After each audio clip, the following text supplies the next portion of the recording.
Today's our topic of discussion is Act East Policy and Future of Northeast India. This means we are going to discuss in details about Act East policy and what will be the impact of it in the northeastern part of India.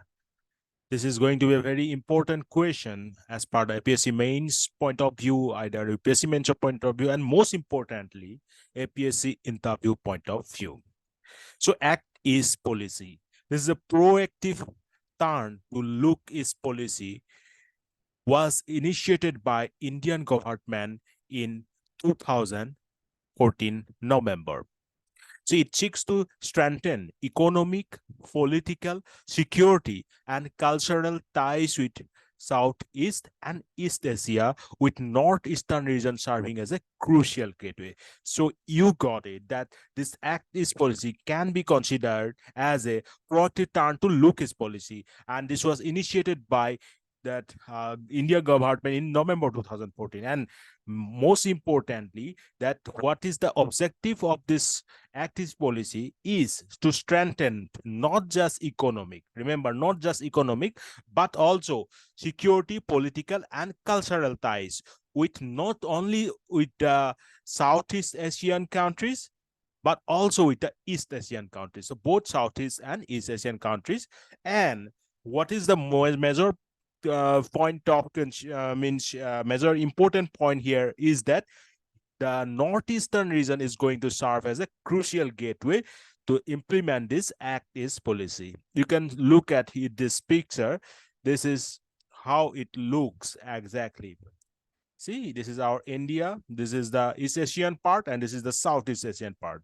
So Look East policy of India was launched by former Prime Minister P.V. Narasimha Rao in 1991. We know that our earlier policy was Look East policy, and that was launched by P.V. Narasimha Rao, then Prime Minister, okay, in 1991. And what was the aim? The aim, or you can say main focus of that Look East policy. Remember, here Look East means we are going to look into the Look East, eastern part of the Asia. So you can say the Look East policy, and here the current one is Act East. Mean we have to act. So that's the difference. You can see the difference in the name. Now, the main point of, or you can say major focus of Look East policy was to shift the country's trading from the west of India to east of India. That is towards the booming Southeastern Asian countries. See, this is our India, and this is the eastern part, and this is the western part. Or most specifically, this is the northeastern part. If we only look at the western part, we can have connection with this type of Western Asian countries. We already have maximum trade going on through different roads to that Western Asia, right? Now is the time we have to look in the eastern part. And thereby, we should have a more trade and connectivity, more cultural ties with these Southeast Asian countries, right? So that was the aim of Look East policy. The new NDA government in the center then upgraded this Look East policy as the Act East policy at the East Asia Summit held in Myanmar, November 2014. So got it? How it transformed from Look East to Act East. When that NDA government came in 2014, it just changed or upgraded this policy as Act East policy, and where the summit East Asia Summit held in Myanmar, November 2014. So enough introduction about Look East and Act East. Now let's look at the key differences between Look East policy and Act East policy. Okay. মানে key differences. So what are the differences? क्या difference है Look East policy or Act East policy में? Now the focus of the Look East policy was to increase economic integration with the Southeast Asian country, and the area was just confined to Southeast Asia. I already told you that Look East policy only the economic integration with the Southeast Asian countries, not other than Southeast Asian countries. On the other hand, the focus of the Act East policy is not just the economic, but also the security integration. So in the case of Act East policy, the focus is economic and security integration, and the area is increased to Southeast Asia plus East Asia. Now we don't only have the Southeast Asia, but we also have East Asia. So I'm again telling you, look East policy means only confined to the Southeast Asian countries, and the economic integration was the main major point of means major concern focus then. But in the case of Act East policy, the area now increased as Southeast Asia plus East Asia, and we not only have economic but also we are focusing on the security integration. So both economic and security integration. So these are the differences between look East and Act East policy. Okay. Now, just look at this picture. You can see here different countries. Then China, India views the rise of its principal strategic rival as a serious challenge and is forging relation with countries along its periphery to maintain the balance between them. ASEAN, boosting exports with the 10 members of the Association of Southeast Asian Nations is a core plank of Modi's Act East policy. Australia, China's rise has compelled India's outreach to Australia to force a stronger defense partnership. Japan, key regional power shares India's concern over China's expansion. Northeastern India, New Delhi wishes for its remote northeastern wing to serve as a trading hub that connects to Southeast Asia through Myanmar. And South Korea, India wants to deepen trade, investment, and security ties with this regional economic power. So you got it. Now let's focus on the objective of Act East policy. I already repeated many times. हमने अभी बहुत बार देख लिया. आपको हम ये बार समझे. What are the objectives of Act East policy? So the objective of Act East policy is to promote economic cooperation, cultural ties, develop strategic relationship with the countries in the Asia-Pacific region through continuous engagement at regional, bilateral, and multilateral levels. Then, to increase interaction of the northeastern Indian states with other neighboring countries. Yes, because Northeast India is now acting as the gateway for this Act East policy, right? To connect with those Southeast Asia plus East Asian nations. Then to find out alternatives of the traditional business partners, like more focus on the Pacific countries in addition to Southeast Asian countries. Then experts also say that under the Act East policy, the government is relying on the 3 C's. 3 C's. And what are those 3 C's? Culture, connectivity, commerce. Monot rakhilo, please do remember it. Pura yad rakhlo. 3C is the important, or you can say 3C is the main motive of Act East policy. And what are the 3C? Culture, connectivity, and commerce. Repeating again, culture, connectivity, and commerce to develop better relations with Asian nations. So these are the objectives of Act East policy. Now, Act East policy and future of Northeast India. So what is the main objective of our current day's discussion? What will be the impact of Act East policy on the future of Northeast India? Yes, the objective of Act East policy is to promote economic cooperation, cultural ties, and develop strategic relationship with the countries in the Asia-Pacific region by providing enhanced connectivity to the states of the northeastern region, including Arunachal Pradesh, with other countries in our neighborhood. Yes, because what happens if we are implementing Act East policy, main focus is to increase the connectivity or enhance the connectivity of our northeastern state with the neighboring countries. Neighboring countries, I mean to say about like Myanmar, then China, then from Myanmar, different other countries like Laos, then Singapore. These are the different countries where we can have direct connectivity, like Thailand, right? The Assam government already opened Act East Policy Department to ensure the implementation of Act East policy in a time-bound manner. So Act East Policy Department for the implementation of Act East policy in the time-bound manner from the Assam government side. The Act East Policy Department will facilitate an environment in investment and rapid industrialization in the state. See, if industrialization is not there, if investment on the infrastructure is not there, then you cannot expect a good outcome out of this Act East policy. We have to increase the infrastructure, we have to increase the connectivity, we have to focus on the rapid industrialization. These three are the most important booster for the implementation of Act East policy in an efficient manner. Okay. Then geographical location of northeastern region stand itself as the most favorable location, क्योंकि आप दिल्ली तो नहीं जाएगा ना. First of all, who will be the gateway? The Guwahati, our means capital of Assam, will act as a gateway, right? And then other northeastern state through which this connectivity will be done, and the main trade will happening through this Guwahati, not now Delhi, because we have to focus on that particular state which has direct which is directly working as a gateway, right? So we can say that geographical location of northeastern region is the most favorable location, which is means you can say means for the implementation of India's look-east policy. Now the entire northeast region is the gateway to the Southeast Asia. We know it, right?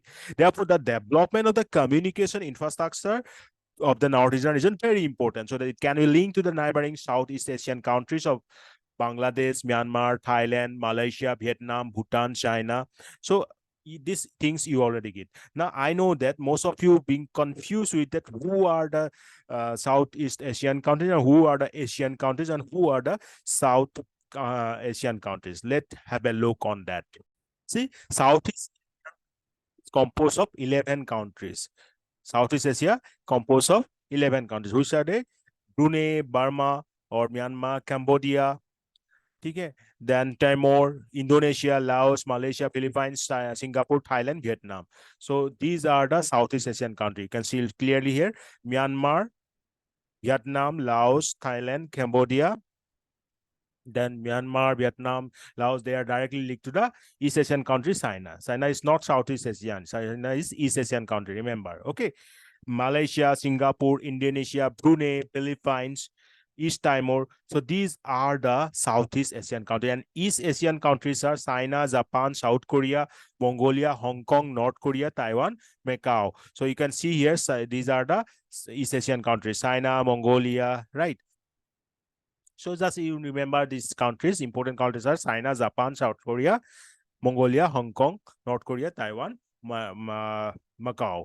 Now India falls under South Asian part, not the Southeast Asia, not the East Asia. India falls under South Asia, like other countries: Bangladesh, Bhutan, Maldives, Nepal, Pakistan, Sri Lanka. So these are the South Asian countries. I hope it is clear to you now. Don't confuse with that. We are talking about that should be boosted, like major infrastructure initiative needed to connect the northeastern region to the Southeast Asian neighbors. Ministry of Road Transport Highways in recent times has undertaken many major national highway development projects in the northeastern region. Early completion of these projects will be much helpful towards the materialization of the look-east policy. Then we, as a common thing, or you can say as a general, what are the importance of northeastern region? First, its strategic location, then links into Southeast Asia, then economic significance. Sikkim is also a part of northeastern India, and which is the only, or you can say, first organic state. Tourism potential is there. Many wildlife sanctuaries like Kaziranga present here. Then cultural significance are here, like tribes in the northeastern region have their own culture. Popular festivals include Hornbill festivals, that is known as Festival of Festivals of Nagaland, then Panglavasol of Sikkim. So these are the reason why northeastern region has some importance, has many importance with them, right? So India's Act East policy, some of the important infrastructure connectivity like Agartala, Akorwa. Remember, Agartala, Akorwa rail link between India and Bangladesh. Then intermodal transport linkage and inland waterway through Bangladesh. We have national waterway too, right? Kaladan multimodal transit transport project. connecting Northeast with the Myanmar. Then trilateral highway project connecting with the Thailand. Then road bridge projects and modernization of hydroelectric power project undertaken under India-Japan Actis Forum. And major initiative already taken in the highway sector of some state are like development of North National Highway 150T. 150 National Highway 150T is the old that Stillwell Road. Okay, reopening of the Stillwell Road to link northeastern region with Kunming. Kunming is the capital city of Yunnan province of China from Myanmar. That will greatly boost economy and trade activities from the region to those Southeast Asian countries. Then development of Asian Highway. The road connection to the Southeast Asian countries is also available along with the Asian highway network that can be accessed from the existing National Highway 39, National Highway 36 of Assam for Dimapur, Kohima, Imphal to reach Myanmar at the border town of More. This route assumes a lot of significance as it has been envisaged to connect Thailand, Laos, Vietnam, Cambodia, Malaysia, Indonesia along with the same highway network. This is important. Development of Asian Highway, Dimapur, Kohima, Imphal through NH 39 and NH 36 of Assam to More. Okay, then connectivity to Bhutan. We have Bhutan. We have National Highway 152 from Assam that has a direct link to the Royal Kingdom of Bhutan. Okay, then connectivity to Bangladesh for National Highway 51, 40 and 151 and 44. You know, Guwahati, Zurabad. We have 3 already national highways that are connecting capital city of Bangladesh. This is Dhaka with northeastern region. And what are they? The first one is Guwahati, Zurabad, Shillong, Dauki, Silhet, Dhaka. Second one is Guwahati, Zurabad, Shillong, Karimganj. Then Sutarkandi, Silhet, Dhaka, then Guwahati, Paikan, Dalu, Dhaka. Then connectivity with the Republic of China through Arunachal Pradesh. Although we know that current situation of China and India is not so good because China is repeatedly issuing staple visa to the players or sports persons from Arunachal Pradesh. That is the violation of the sovereignty of India. So we don't have a good relation with China, but still, as China is also part of Eastern Asia and China is an important part of the Act East policy. So we have to also talk about the connectivity with China. Now here you can say that National Highway 52 in the north bank of Brahmaputra from Bayahata Sariali to Dhemaji is a major road connecting Arunachal Pradesh. This road can further be developed, extended through Tibet, Republic of China through Tawang of Arunachal Pradesh. And you know, China always have an eye on Tawang because it's a very strategic location that China wants to occupy, and China demands that this is a part of Tibet. That is indirectly it is saying that this is a part of China. Then connectivity of northeastern region with the rest of the countries. Obviously, now you can see that many connectivity are being or you can say many infrastructure related to the connectivity of northeastern state with other or rest of the India are being developed in a very fast pace, right? Then that will imply, of course, a very good industrial growth of northeastern region. The government of India's Look-East policy is to focus on the industrial development of the northeastern region, as most of the Southeast Asian countries are closely linked to the northeastern region. Now, current Act East policy is boosting this, or you can say is working as a catalyzer to boost up the industrial growth of the northeastern region. Because if northeastern region is grown to that level, or you can say if northeastern region is can be shown as a trade center, then its infrastructure should be developed. Different industries should be established here. Then only we can have a good trade or good outcome out of this policy. So indirectly we can see a very exponential growth of northeastern region as an outcome of this policy. I hope ये clear हो गया है आप लोगों को, सबे बुझी पाइसे सके, right? And in conclusion, we can say that it is very clear that a major component of India's socio-cultural, economic, and political activities in near future is towards East, which will immensely benefit the northeastern state. क्योंकि because जो cultural ties है, cultural or ethnic ties है northeastern state के साथ Southeast Asia and East Asian जो भी countries है उनके साथ बहुत similarity है. Many similarity exists between the northeastern states, ethnic or cultural ties or cultural those different traditions with the countries of this Southeast Asia and East Asian countries. So we can expect a very good tie-up, we can say people-to-people interaction or people-to-people bonding out of this project.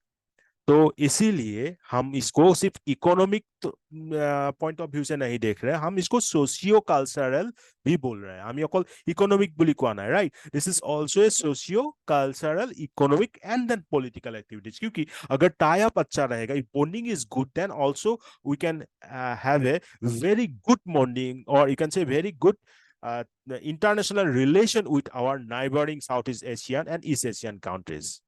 So that can be considered as a concluding remark. I hope it is now clear to you. ये एक बहुत अच्छा article था. Is a very good article that I have got it from Sentinel Assam and some other references I have also taken. I hope this is now clear to you. So if any questions still exist, then you can ask me. So with this, I'm ending this lecture. Thank you. Bye-bye. Take care.